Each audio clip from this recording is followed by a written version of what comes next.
umuntu umfune Thixo. Umfune umuntu umthande ngenhliziyo yakho. Abenje. Right. Enje. Ungayisho leyo. Emhlophe yellow emhle. Ungayisho leyo. Umfune umuntu. Yambi iminyaka umuntu ongafuna ukujikajikisa ungeyonto. Athi kuyakujonga. Umfune umthande inhliziyo bafu. Yambi iminyaka edlala. Xa ebuya senje lana emhlabeni. Awumazi noma likhaladi noma lentoni uchile ngamalanga.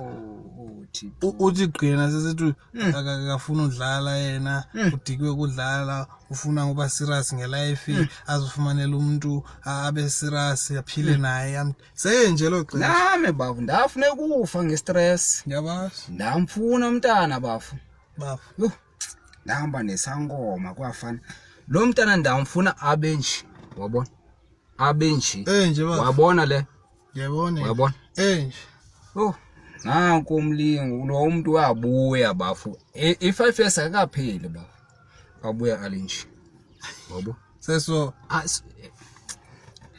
umfuna ba ndimfuna bafu umuntu afana nale brush wabona ukuthi ikanjani wayibona wabuya umuntu senje wabuya asinje ndiyabazi ba umthandi emhle ezilungisa inwele umuntu enje yebo abenje umuntu umfuna wena enje emhle Jowenhle kanjani le? Emhle sithi inhloko yakhe ayithi. Emhle. La mhlabeni. Awujikajikisa umuntu athi kuyakujonga wena ufune mina unje, wena ufune mina unje. Nemoya wami. Yambi abebhizi nabafana bambambe abayeke kube mandi umthani inhliziyo ibuhlungu. Bamvuthulula abafana. Mara uThixo angazibona mara lezi zinto zonke. Bamvuthulula abafana xa ebuya unje.